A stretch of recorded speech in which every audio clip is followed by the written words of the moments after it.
Leitura de Martyn Lloyd-Jones, Estudo no Sermão do Monte. É o Dr. Martyn Lloyd-Jones.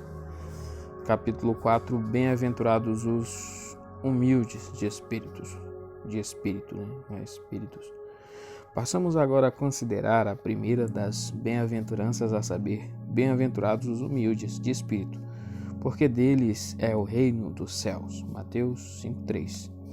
Conforme já indiquei no capítulo anterior, não é para surpreender que essa seja a primeira das bem-aventuranças, porquanto, conforme veremos, é evidente que ela serve de chave para a compreensão de tudo quanto vem em seguida. Não há que duvidar que essas bem-aventuranças foram arrumadas em uma sequência bem definida. Nosso Senhor não as colocou em suas repetidas posições por mero acaso, acidentalmente. Antes há nelas aquilo que poderíamos denominar de sequência lógica e espiritual. Necessariamente essa é a primeira das bem-aventuranças devido à excelente razão que ninguém pode entrar no reino de Deus, também chamado reino dos céus, a menos que seja possuidor da qualidade nela expressa. No reino de Deus não existe sequer um participante que não seja humilde de espírito. Essa é a característica fundamental do crente, do cidadão do reino dos céus, e todas as demais características são, em certo sentido, resultados dessa primeira qualidade.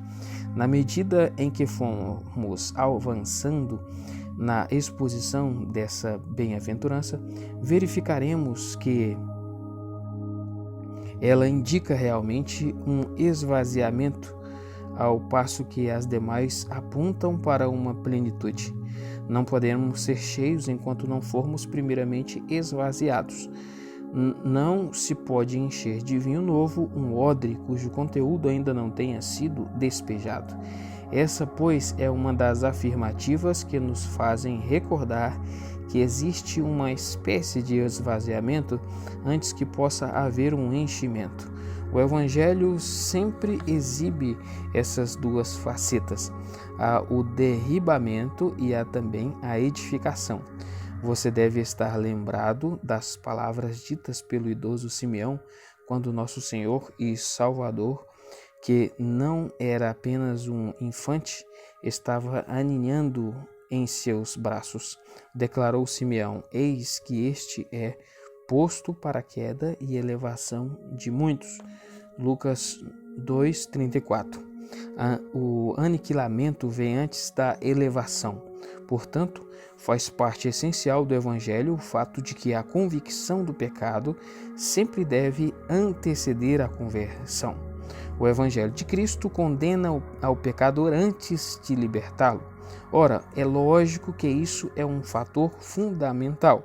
Se você preferisse que eu exprimisse essa ideia de forma mais teórica e doutrinária, então eu diria que não existe mais perfeita declaração da doutrina da justificação exclusivamente pela fé do que essa primeira bem-aventurança que assevera: bem-aventurados humildes de espírito, porque deles é o reino dos céus. Por conseguinte, ela é fundamental no que concerne a tudo quanto aparece em seguida. Não somente isso, entretanto, pois essa bem-aventurança serve de teste assaz perscrutador da alma de cada um de nós, não somente quando aquilatamos a nós mesmos, mas sobretudo ao considerarmos a mensagem inteira do Sermão do Monte.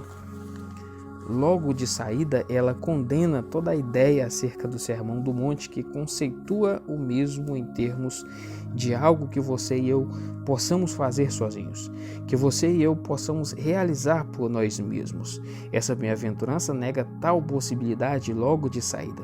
Vemos aí como essa bem-aventurança condena tão obviamente todos aqueles pontos de vista anteriores considerados, os quais encaram o Sermão do Monte como se fora uma nova legislação ou como se ensinasse que sua observância haverá de forçar o aparecimento do reino celeste entre os homens. Já não se ouve falar muito em conceitos dessa natureza atualmente, embora por outra ainda sejam ouvidos. No entanto, essas eram ideias bem populares no começo do nosso século.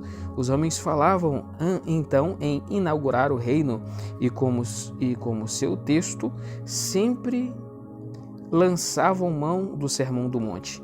Pensava-se no Sermão do Monte como se fosse sugestões que os homens poderiam aplicar sem qualquer ajuda. Bastaria que se pregasse o Sermão do Monte para que os homens, ato contínuo, pusessem em prática os seus preceitos.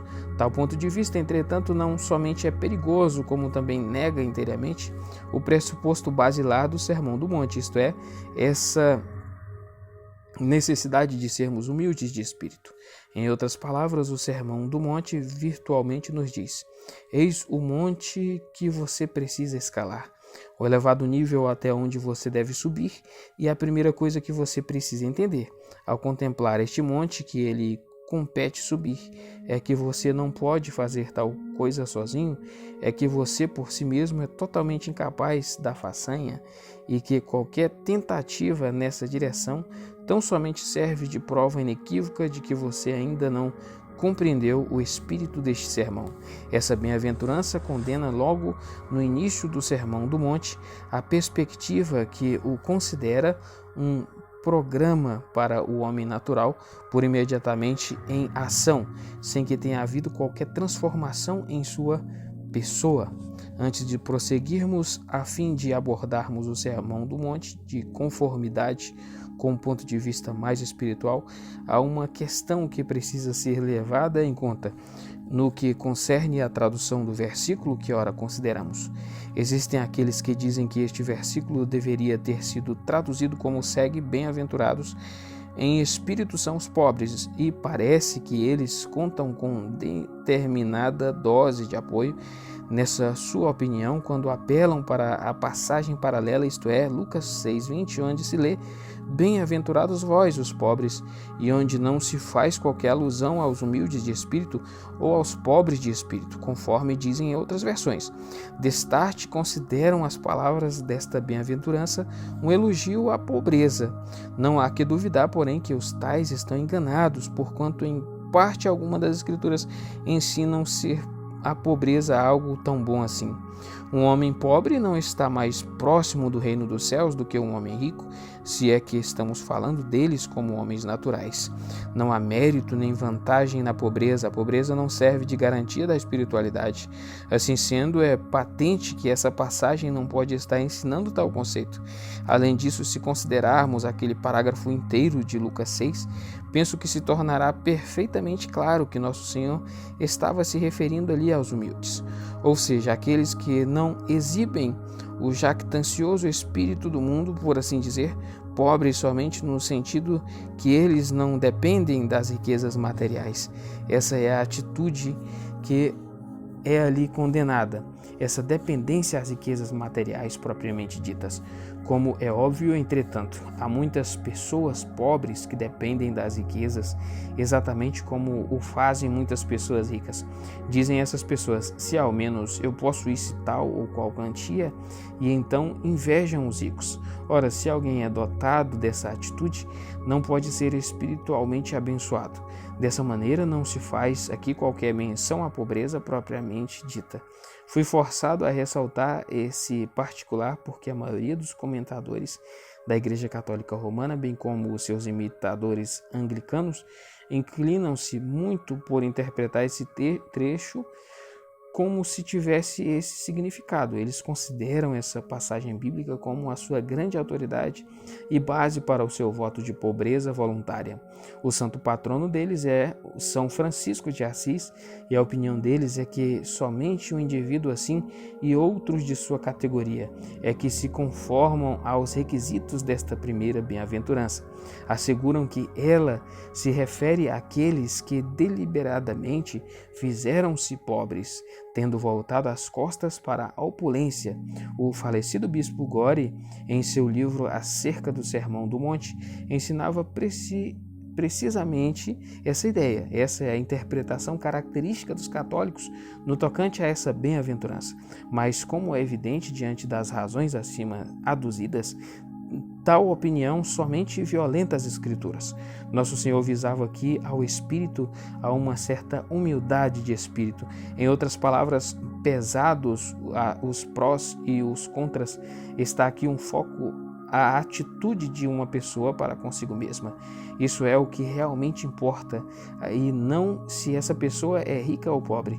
Ora, neste fato encontramos uma perfeita ilustração daqueles princípios gerais que já havíamos postulado de uma forma mais clara que qualquer outra coisa nas Escrituras. A total e essencial diferença entre o homem natural e o crente.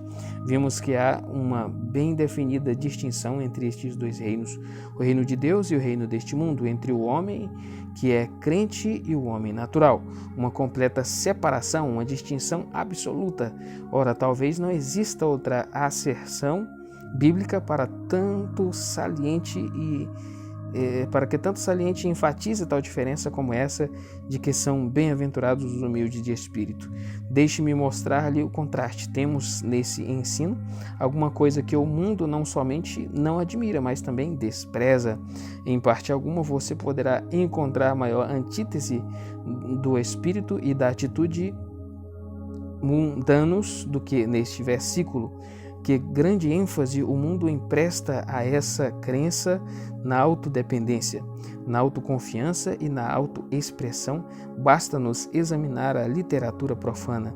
Ali se lê que se alguém quiser vencer neste mundo, então que acredite em si mesmo. Essa é a ideia que governa de modo absoluto as vidas dos homens da atualidade.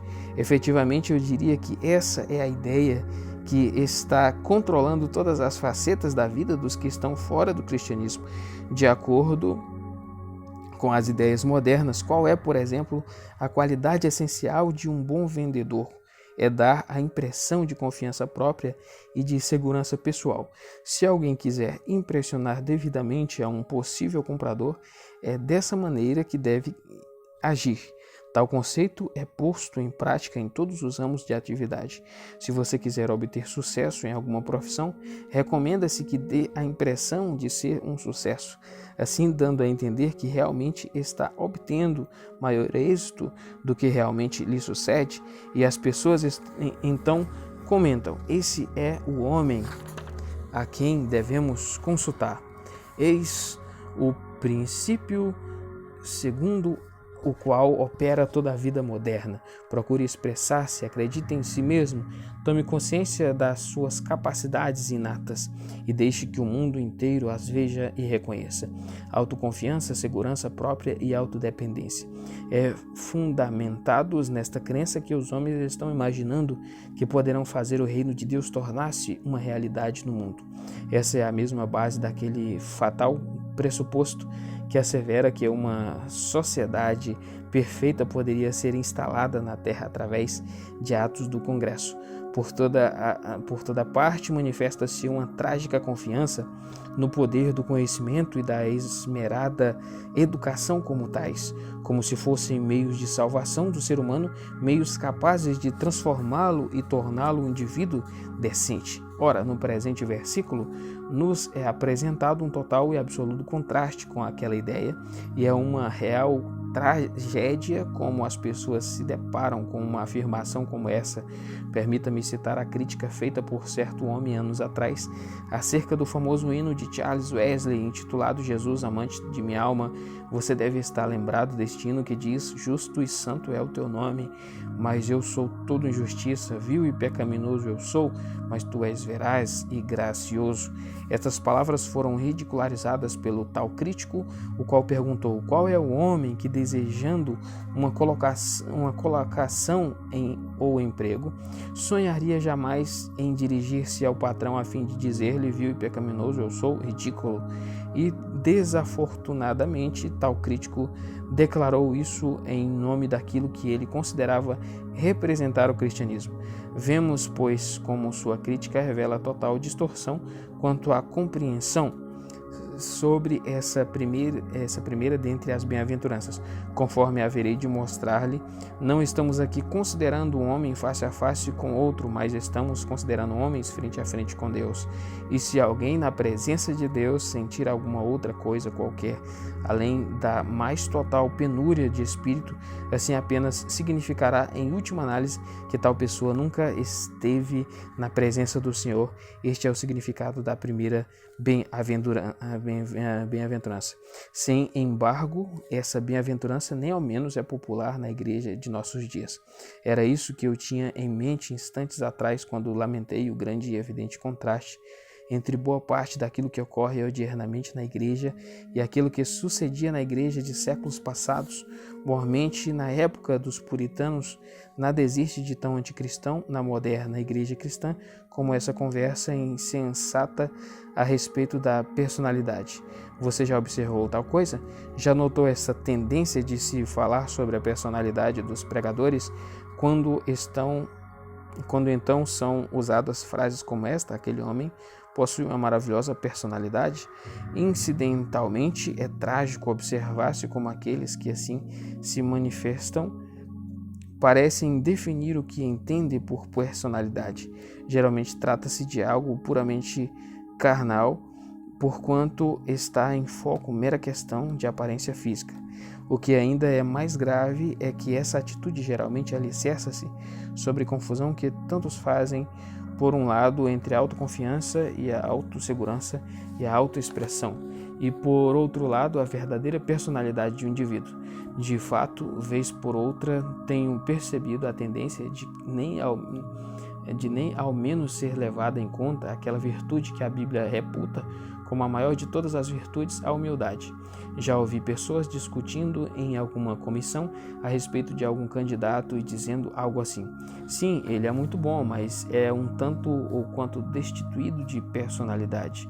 Não obstante, a minha opinião sobre aquele candidato em particular era que se tratava de um homem modesto. Atualmente, nota-se com maior clareza a tendência de ser exaltada ou certa agressividade, uma determinada confiança própria, justificando-se o uso que o indivíduo esteja fazendo de si mesmo e de sua personalidade, procurando colocar-se em posição de evidência ou, conforme diz aquela expressão horrível, procurando impor-se. A propaganda de maneira crescente está sendo utilizada em conexão com o trabalho cristão, proclama essa tendência em altos brados. Quando se leem os relatórios das atividades dos maiores obreiros cristãos do passado, dos maiores evangelistas e de outros, pode-se observar quão modestos eles se mostravam. Hoje em dia, entretanto, estamos passando por aquilo que é quase total reversão dessa antiga atitude. A promoção própria ou o emprego de muitas fotografias estão ambos sendo postos em primeiro plano. Qual é o significado dessas coisas? Paulo declarou: porque não nos pregamos a nós mesmos, mas a Cristo Jesus como Senhor, 2 Coríntios 4:5, conforme esclareceu o apóstolo quando ele esteve em Cristo, fê-lo em fraqueza, temor e grande tremor, 1 Coríntios 2:3. Paulo não subia na plataforma com uma atitude confiante, seguro e desembaraçado, dando a impressão de ser alguém dotado de forte personalidade. Pelo contrário, as pessoas comentavam a seu respeito: a presença pessoal dele é fraca e a palavra desprezível. 2 Coríntios 10:10. Inclinamo-nos demais por nos afastarmos da verdade do padrão das Escrituras. Infelizmente, a igreja anda cedendo muito espaço para que o mundo e seus métodos influenciem, controlem as suas atitudes e a sua vida diária. A humildade de espírito não é popular nem mesmo dentro da igreja. Conforme acontecia antigamente, sempre devia ser o caso. Os crentes precisam repensar acerca dessas questões. Evitemos aceitar as coisas pela mera aparência. Acima de tudo, evitemos ser cansativos pela psicologia mundana e tomemos consciência desde o início de que estamos dentro de um reino diferente de tudo quanto pertence a este presente mundo mau. Entretanto, passemos agora a abordar este tema de forma ainda mais objetiva. O que significa ser alguém humilde de espírito? Novamente, permita-me apresentar algumas ideias negativas. Ser humilde de espírito não quer dizer que deveríamos ser tímidos e fracalhões, e nem significa que deveríamos ser retraídos, fracos ou acovardados. E verdade que existem pessoas que, reagindo contra essa atitude de autoafirmação, a qual o mundo e a igreja totalmente descrevem como personalidade, pensam que é realmente assim que deveríamos agir. Todos reconhecemos sobejamente aquelas pessoas naturalmente modestas, as quais, longe de se imporem aos outros, sempre se conservam em segundo plano. Assim elas nascem e talvez sejam mesmo naturalmente fracas, retraídas e carentes de certo senso de ousadia. Não obstante, já tivemos a oportunidade de salientar que nenhuma das qualidades mencionadas nas bem-aventuranças são características naturais. Os humildes de espírito, por conseguinte, não são aqueles indivíduos que já nasceram assim. Desvencilhemo-nos dessa ideia de uma vez por todas. Por semelhante modo, não é aqui salientado que precisamos ser praticantes de uma falsa humildade. Muitas pessoas têm confundido dessa maneira em qualidade de humildade de espírito. Lembro-me de certa ocasião em que eu fora pregar em uma cidadezinha. Quando cheguei no sábado à noite, um homem já estava à minha espera na estação. Imediatamente ele pediu-me para que eu lhe entregasse a minha bagagem. Na verdade, quase arrancou a força de minha mão.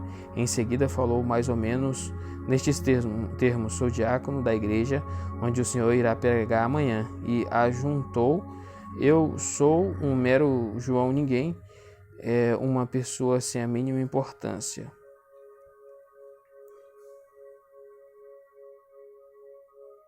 Eu não sirvo para nada, não sou nenhum grande vulto da igreja, sou apenas um daqueles que transportam a bagagem do pastor. Ele ansiava para que eu soubesse quão humilde de espírito ele era. Todavia, por meio da ansiedade que demonstrava para que eu reconhecesse isso, ele negava exatamente o que procurava estabelecer. O homem que, por assim dizer, gloria-se dessa forma em sua humildade de espírito, mediante tal atitude, apenas prova que não é humilde. Tudo não passa de uma atitude afetada, algo que, como é óbvio, aquela pessoa não está sentindo. Esse é um perigo que ameaça a muitas pessoas, embora não tanto quanto acontecia em tempos idos. Já houve época em que essa atitude fingida era uma maldição para a igreja, afetando tanto a aparência quanto as próprias maneiras dos indivíduos. Grande era o dano imposto à causa de Cristo, mas os evangélicos modernos têm reagido drasticamente contra essa atitude e, em determinados casos, têm cambado claramente para o extremo oposto. Estou longe de ser daqueles que defendem o uso de vestes clericais. Todavia, se eu tivesse de escolher entre elas e as roupas da pessoa que deliberadamente evita dar a impressão que é o ministro do Evangelho, sem a menor dúvida eu preferia as vestes clericais. Um dia desses ouvi um homem descrever um ministro do Evangelho e parecia-lhe que o tal pregador causava nele uma profunda impressão. Visto que nem parecia ser um pastor, ele não se parece com um pregador, comentava o tal homem. Parece-se mais com o próprio homem de negócios. Não estou interessado pela aparência externa dos homens, mas estou sugerindo aqui que o homem de Deus não deveria assemelhar-se a algum próspero homem de negócios, e muito menos ainda deveria esforçar-se por causar esta impressão. Isso tão somente demonstra que ele se preocupa demasiadamente com sua própria aparência e com a impressão que está dando aos outros. Antes, o homem de Deus deveria estar interessado pelas realidades do Espírito. O homem que deveras é humilde de espírito não precisa preocupar-se tanto com sua aparência pessoal e com a impressão que esteja causando em outros. Pelo contrário, sempre dará a impressão certa. Uma vez mais, se alguém humilde de espírito não exige a supressão da sua personalidade, isso é importantíssimo. Existem aqueles que concordariam com tudo quanto venho asseverando até este ponto, mas que interpretariam dessa maneira errônea a humildade de espírito encorajando os homens a reprimirem a sua verdadeira personalidade, como se isso fosse uma medida necessária. Ora, esse é um tema profundo que poderíamos ilustrar melhor por intermédio de um exemplo. O tipo de atitude que estamos considerando pode ser visto na história de Lourenço da Arábia. Você, por certo, está lembrado que em sua tentativa para apagar-se a si mesmo e suprimir a própria personalidade, ele chegou ao extremo de trocar seu nome para Aeronáutico Shaw, um elemento qualquer da Real Força Aérea da Inglaterra. E você também deve estar lembrado de como ele encontrou tragicamente a morte em um acidente de bicicleta e como passou então a ser tido como um admirável exemplo de humildade e abnegação. Ora, ser humilde de espírito não significa que você tenha de fazer coisas dessa natureza, não quer dizer que você tenha de trocar de nome, crucificando-se fingidamente ou assumindo outro caráter, personalidade ou modo de vida. Isso é algo inteiramente antibíblico, totalmente anticristão. Esse tipo de comportamento muito impressiona ao mundo e também chega a impressionar aos crentes, porquanto eles consideram essa atitude como extrema demonstração de humildade. Pode-se descobrir que sempre teremos a sutil tentação de pensar que o único indivíduo que verdadeiramente é humilde de espírito é aquele que faz algum notável sacrifício pessoal ou aquele que, seguindo o exemplo dos monges, retira-se desta vida secular com suas dificuldades e responsabilidades. Entretanto, não é esse o método bíblico. Ninguém precisa retirar-se da vida ativa a fim de poder tornar-se humilde de espírito, e nem é mister alguém mudar de nome.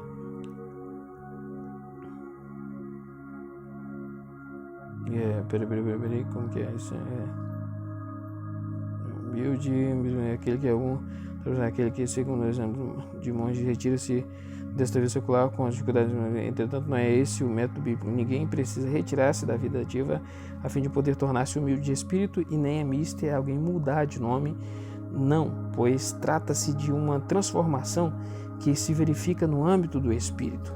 Poderíamos dar um passo adiante e dizer que os humildes de espírito nem ao menos são os indivíduos humildes, no sentido em que falamos sobre os humildes dos grandes sábios deste mundo.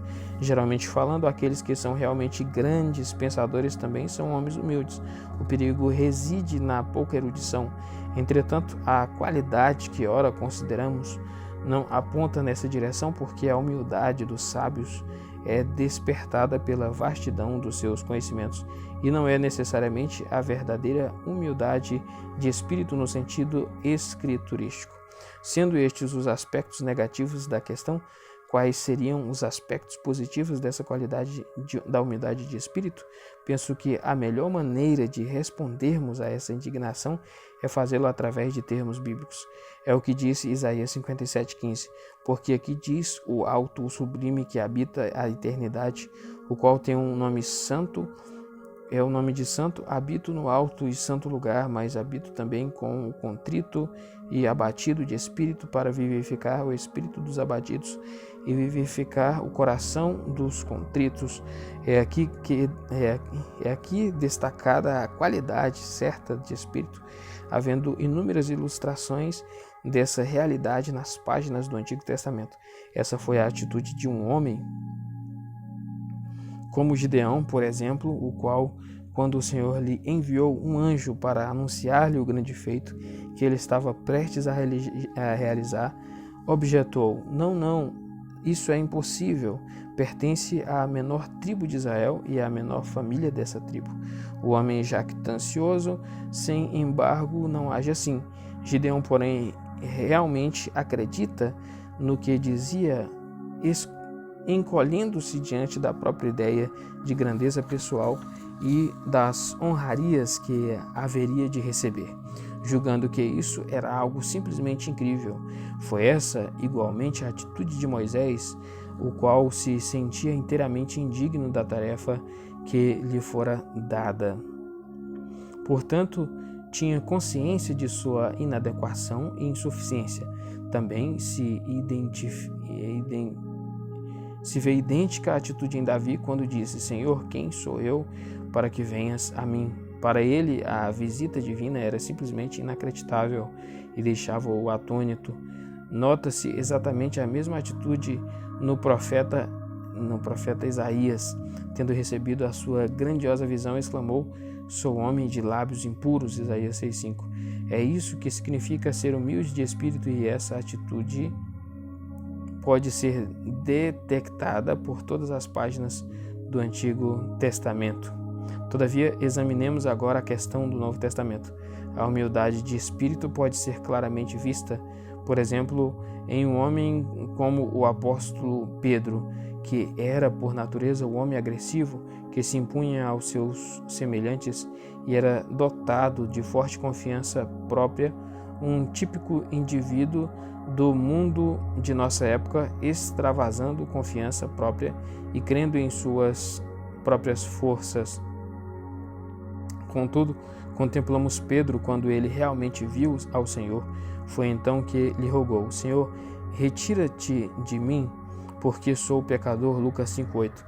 E consideremo-lo ainda quando, muito tempo depois, tributou elogios ao apóstolo Paulo em 2 Pedro 3, 15 e 16.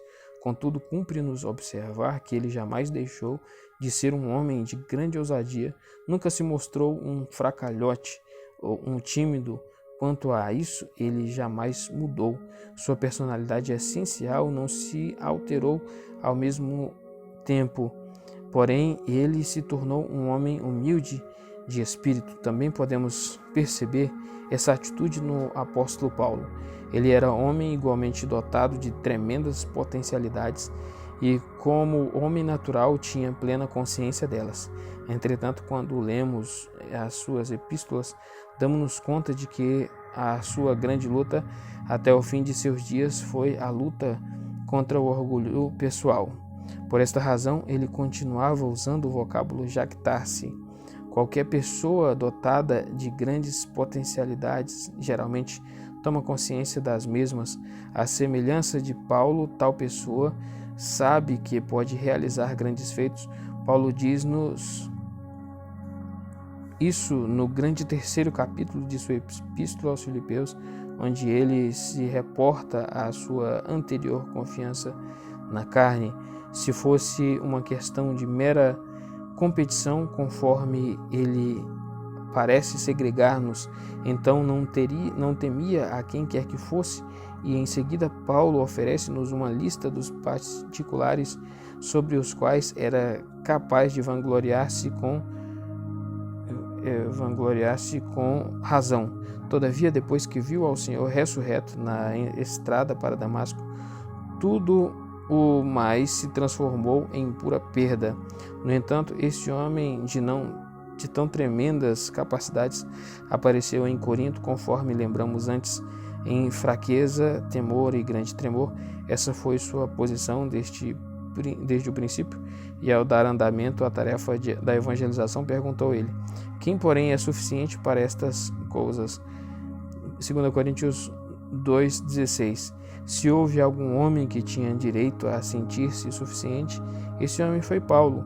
Não obstante, ele se sentia insuficiente porquanto era homem humilde de espírito, mas naturalmente podemos perceber essa atitude acima de todos na vida mesma do nosso Senhor. Ele se tornou homem,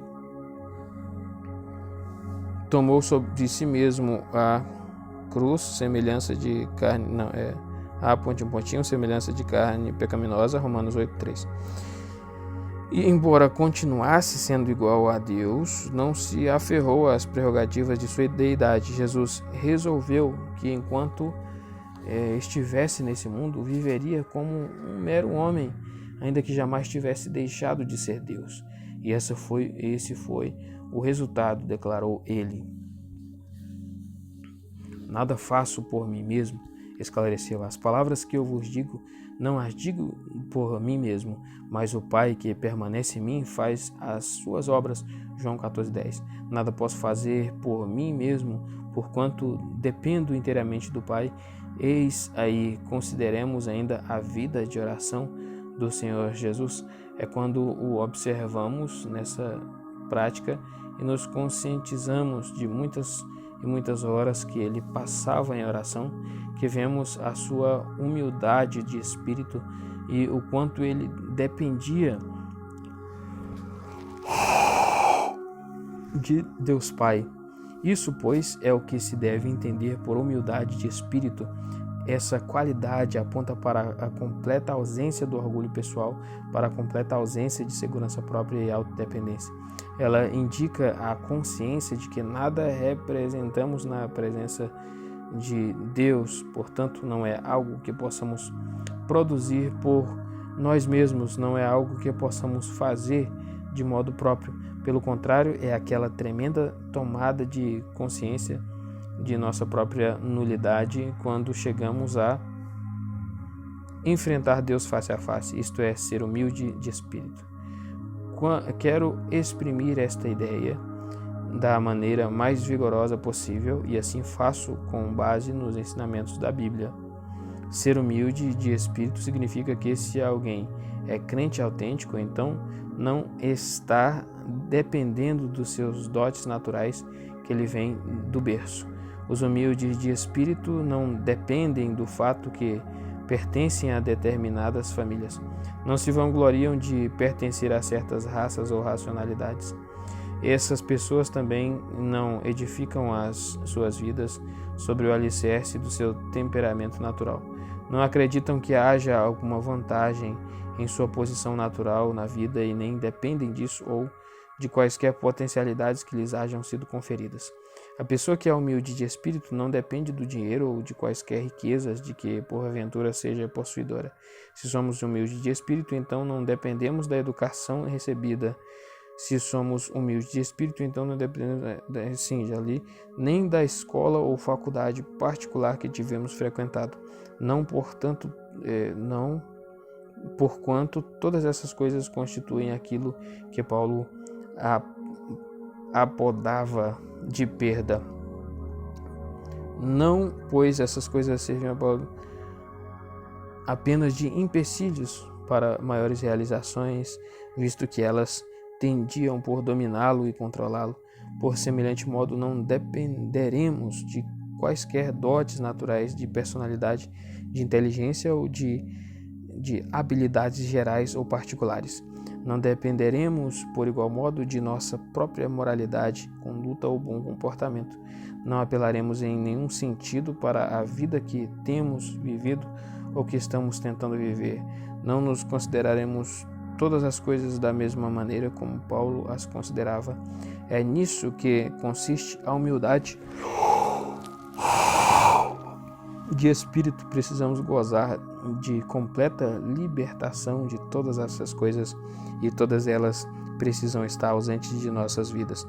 Repito, ser humilde de espírito é sentir que nada somos, que nada temos e também que olhamos para Deus em total submissão a Ele, dependendo inteiramente de sua misericórdia, de sua graça. Digo que ser humilde de espírito é experimentar, embora parcialmente, aquilo que Cristo experimentou quando, havendo recebido a sua grandiosa visão, exclamou: ai de mim, porque sou homem de lábios impuros, isto é, humilhante de espírito. Quando nos vemos em competição com outras pessoas deste mundo, dizemos: sou capaz de competir com elas. Pois bem, no que tange a este mundo, essa atitude talvez seja muito boa, se é que a apreciamos. Porém, quando uma pessoa já teve suas ideias aclaradas a respeito de Deus, necessariamente sente-se como quem está morto, conforme sucedeu a João na ilha de Patmos. Precisamos sentir-nos assim quando estamos na presença do Senhor. Qualquer atitude natural que porventura reste em nós terá de desaparecer, porquanto tal atitude não somente é desmascarada quanto à sua insignificância e debilidade, mas ao mesmo tempo tornam-se evidentes a sua pecaminosidade e imundícia. Portanto, façamos a nós mesmos as seguintes perguntas: pareço-me com essa descrição? Sou mesmo humilde de espírito? Como é que me sinto a meu respeito quando penso em termos de Deus e na presença de Deus? Em minha vida diária, quais são as coisas que costumo dizer, sobre o que costumo orar e o que costumo pensar sobre mim mesmo. Assim sendo, que coisa miserável é essa jactância naquilo que é meramente acidental em minha vida, pelo que também não sou responsável, essa jactância naquilo que é artificial e quem nem ao menos será levado em conta no grande dia em que tivermos todos de comparecer diante de Deus, este meu pobre eu. Aquele hino de Lavater expressa admiravelmente bem essa questão, faz que diminua mais e mais este pobre eu e também, ó Jesus Cristo, cresce mais em mim. Isso posto como é que alguém se torna humilde de espírito, a resposta a essa indagação é que não olhemos para nós mesmos e nem comecemos a tentar fazer as coisas por nossas próprias forças. Esse foi o erro colossal do monasticismo em seu desejo de realizar tal feito. Aquela pobre gente pensava: preciso evitar o convívio da sociedade, preciso sacrificar a minha própria carne e fazê-la sofrer privações, preciso mutilar o meu corpo. Não e não, pois quanto mais assim fizermos, tanto mais tomaremos consciência de nós mesmos e menos seremos humildes de espírito. A única maneira de alguém tornar-se humilde de espírito é voltando os olhos para a única maneira de alguém tornar-se humilde de espírito, voltando os olhos para Deus. Sim, já tinha lido. Voltando os olhos para Deus. Leia o grande livro que versa sobre Deus, examine a sua lei, verifique o que ele espera de nós, imagine-se de pé diante dele.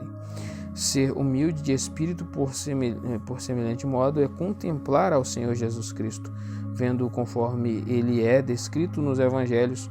Quanto mais assim fizermos, tanto mais compreenderemos a reação dos apóstolos que, ao contemplar a Jesus Cristo e qualquer coisa que ele acabara de realizar, exclamavam: aumenta-nos a fé. Lucas 17:5. Perceberam que a sua fé era insignificante. Aumenta-nos a fé, Lucas 17:5. Perceberam, que é insignificante. Sentiram que a fé era fraca e pobre. Senhor, aumenta-nos a fé. Pensávamos que tínhamos alguma coisa, porquanto expulsávamos demônios e pregávamos a tua palavra, mas agora percebemos que nada temos. Aumenta-nos a fé. Sim, olhe para Jesus Cristo, e quanto mais você fixar nele os olhos, tanto mais você se sentirá nulo em si mesmo, e tanto mais humilde de espírito você se tornará. Olhe para ele, continue olhando para ele. Volva-se para a experiência dos santos, considere os homens que mais plenamente foram cheios do Espírito Santo e usados nas mãos de Deus. Porém, acima de tudo, olhe novamente para Cristo, e então você nada terá de fazer por si mesmo, pois tudo já terá sido feito. Realmente você não pode volver os olhos na direção de Cristo sem sentir sua absoluta pobreza e nulidade.